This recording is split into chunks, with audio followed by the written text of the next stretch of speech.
Hello friends, welcome to my channel. आज मैं लेकर आई हूँ class 11th and class 12th का कंबाइंड टॉपिक जो कि है मोलैरिटी एंड मोलेलिटी। गाइस, ये बहुत कंफ्यूजिंग टॉपिक होता है, बच्चे हमेशा इसमें कंफ्यूज हो जाते हैं। तो आज मैं आपको इसको पूरी बेसिक फॉर्म से स्टार्ट करके समझाऊंगी। गाइस, सबसे पहले मोलैरिटी मोलेलिटी शुरू करने से पहले हमें ये पता होना चाहिए कि ये सॉल्यूशन क्या है। गाइस, सॉल्यूशन हम जानते हैं कि दो तरीके के कंपोनेंट या कंस्टिट्यूएंट से मिलकर बना होता है। फर्स्ट होता है इसमें solute and the another one is solvent. तो गाइस, सॉल्यूट वो वाला पार्ट होता है या वो कंस्टिट्यूएंट होता है जो कि अमाउंट में लेस होता है या कम होता है। वही जो सॉल्वेंट होता है ये अमाउंट में मैक्सिमम अमाउंट रखता है या ज्यादा होता है कंपैरेटिवली सॉल्यूट। ठीक है गाइस, अब बात आती है कि जो कोई सॉल्यूशन है, यदि इसकी कंसंट्रेशन को हमें एक्सप्रेस करना है तो हम उसे किस तरीके से एक्सप्रेस कर सकते हैं। तो गाइस, सॉल्यूशन की कंसंट्रेशन को एक्सप्रेस करने के लिए टर्म्स यूज करी जाती हैं, मोलैरिटी, मोलेलिटी एंड अनदर और भी हैं, बट इस वीडियो में आज हम इसी दो टॉपिक पे डिस्कस करेंगे। तो गाइस, सबसे पहले आ जाता है हमारा मोलैरिटी। मोलैरिटी होता क्या है गाइस? मोलैरिटी पहले तो कैपिटल एम से इसको डिनोट किया जाता है, ये चीज आपको ध्यान रखना है। कैपिटल एम इक्वल्स टू या मोलैरिटी इक्वल्स टू होता है number of moles of solute, यानी सॉल्यूट के number of moles present in 1 litre of solution. Short में लिखती हूँ, number of moles of solute 1 litre solution में कितने प्रेजेंट है, दैट इज कॉल्ड मोलैरिटी। तो यदि इसका मैं फॉर्मूला बनाना चाहूँ तो मैं जानती हूँ कि मोल्स का मतलब होता है W अपॉन M। यहाँ जो W होता है ये गिवन मास होता है सॉल्यूट का, एंड अपॉन ये होता है molar mass of solute into, मैंने यहाँ लिखा है 1 लीटर ऑफ सॉल्यूशन, यानी मैं 1 अपॉन V यहाँ लिख सकती हूँ। यदि मैं इसको चेंज करती हूँ, ये तो हमारी बात हो गई जब हमारा सॉल्यूशन लीटर में दिया गया है। यदि ये सॉल्यूशन हमारा ml में दिया होता है तो हम इसमें लिखते हैं 1000 अपॉन V। यहाँ हमारा जो सॉल्यूशन है वो ml में, लाइक 250 ml या 500 ml, इस तरीके से। तो ये हमारा इसका फॉर्मूला बनता है। तो गाइस, ये तो था हमारा मोलैरिटी का फॉर्मूला। अब बात आती है कि इसकी यूनिट क्या है। तो हम यहाँ से यूनिट बहुत इजीली निकाल सकते हैं कि सॉल्यूट को हम किससे डिनोट कर रहे हैं, मोल्स से। सॉल्यूट की जो कंसंट्रेशन है अपॉन किसमें है, लीटर में। तो ये हमारे इसकी यूनिट बनती है molarity equals two moles per litre, जिसको मैं चाहूँ तो इस तरीके से भी लिख सकती हूँ, मोल्स पर लीटर, यानी मोल्स लीटर इनवर्स। इसका मतलब होता है मोल्स 1 लीटर में प्रेजेंट। तो गाइस, ये तो हो गई हमारी मोलैरिटी के बारे में। अब इससे रिलेटेड कुछ एग्जांपल्स हम उनकी प्रैक्टिस कर लेते हैं। अब ये देखिए, मैंने एक प्रैक्टिस के लिए एग्जांपल लिया है।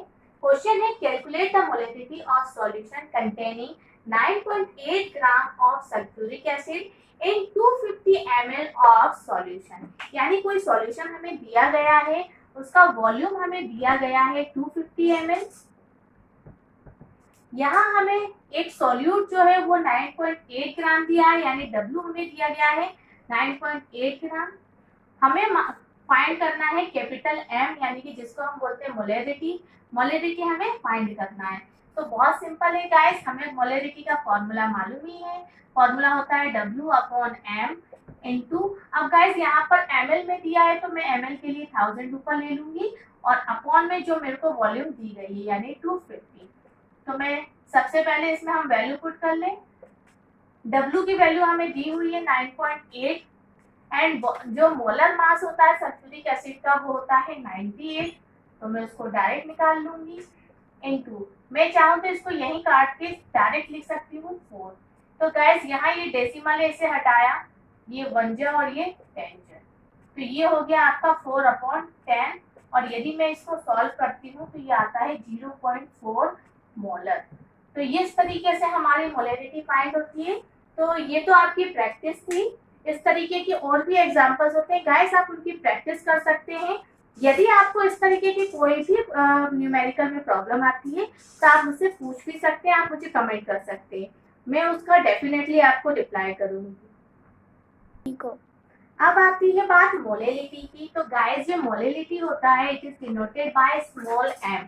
यदि मैं इसकी बात करती हूँ डेफिनेशन की, तो डेफिनेशन इसमें बनती है नंबर ऑफ मोल्स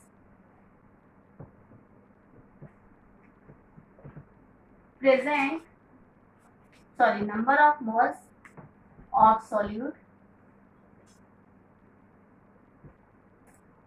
अपॉन, यहाँ पर आता है किलोग्राम ऑफ, या हम बोल सकते हैं 1 kilogram of solvent, 1 kilogram of solvent. Guys वहां पे हमने सॉल्यूशन लिया था, यहाँ हम सॉल्वेंट लेते हैं, यानी जो आपका मोलेलिटी होती है वो सॉल्वेंट के लिए कंसीडर की जाती है। तो हम बस इसी को, यदि इसका फॉर्मूला फॉर्म बनाते हैं या फॉर्मूला ड्राइव करते हैं, तो नंबर ऑफ मोल्स के लिए हम लिखते हैं W/m into 1 kilogram of solvent. तो सॉल्वेंट के लिए हम क्या लिख सकते हैं, यहाँ पर हमें 1 किलोग्राम ऑफ सॉल्वेंट लिखना है, तो मैं यहाँ पर इसके लिए ले सकती हूँ कैपिटल W। यहाँ स्मॉल w लिया है मैंने, यहाँ मैं इसके लिए कैपिटल W ले सकती हूँ। इसी तरीके से यदि मैं चाहूँ तो ये तो मेरी जो है वो किलोग्राम में है, यदि मैं चाहूँ तो इसको ग्राम में भी कंसीडर कर सकते हैं, तो ग्राम के लिए हो जाएगा, यहाँ ग्राम में जैसे हमने मोलेलिटी में करा था 1000 का ऊपर ले लेंगे, और यहाँ जो ये W है कैपिटल W अच्छे से लिख देती हूँ, ये हो जाएगा ग्राम में कंसीडर। तो इस तरीके से हमारा ये फॉर्मूला ड्राइव होता है, जिसके थ्रू हम किसी भी कैलकुलेशन में मोलेलिटी फाइंड कर सकते हैं। अब बात आती है इसकी यूनिट की।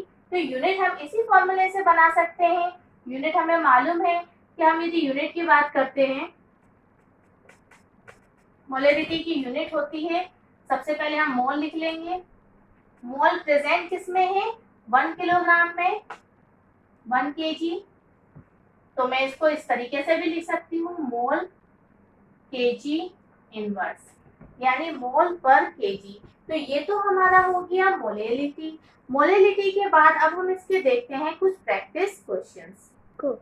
अब देखिए ये एग्जांपल मोलेलिटी के लिए 36.0 ग्राम ऑफ ग्लूकोज, इसका मोलर मास होता है 180, is dissolved in 250 gram of water. Guys यहाँ आपको दिख रहा होगा वाटर का अमाउंट दिया, सॉल्यूशन का नहीं। यहाँ वाटर हमारा सॉल्वेंट है, तो सॉल्वेंट का अमाउंट हो गया 250 ग्राम। Calculate the molality. तो अब हमें इसकी मोलेलिटी फाइंड करना है। As usual molality is denoted by small m। यहाँ हम फॉर्मूला रखते हैं W/m इनटू, यहाँ हमें ग्राम में दिया है इसलिए मैं ऊपर 1000 कंसीडर करूंगी, और नीचे कैपिटल W की वैल्यू जो है रखना है हमें। तो कैपिटल W जो है यहाँ पर हमारा क्या हो जाएगा, सॉल्वेंट का वेट या अमाउंट। यहाँ हमारा W कितना दिया हुआ है 36, मोलर मास भी हमें गिवन है 180 इंटू 1000 अपॉन वेट दिया हुआ है 250, डिवाइड करते हैं 4 आता है, यहाँ डिवाइड करते हैं 5 आता है, 4/5 हो जाएगा। यदि मैं इसका डिवाइड करती हूँ तो ये 0.80 हो गया 8। ये हमारी इसके क्वेश्चन का सॉल्यूशन या इसकी मोलेलिटी निकली। तो मोलेलिटी निकली हमारी 0.8। हम चाहे तो इसको स्मॉल m से डायरेक्ट डिनोट कर सकते हैं, या हम यहाँ पर इसकी यूनिट लगा सकते हैं 0.8 ग्राम पर किलोग्राम। सॉरी, इसको हम लिख सकते हैं मोल्स पर किलोग्राम।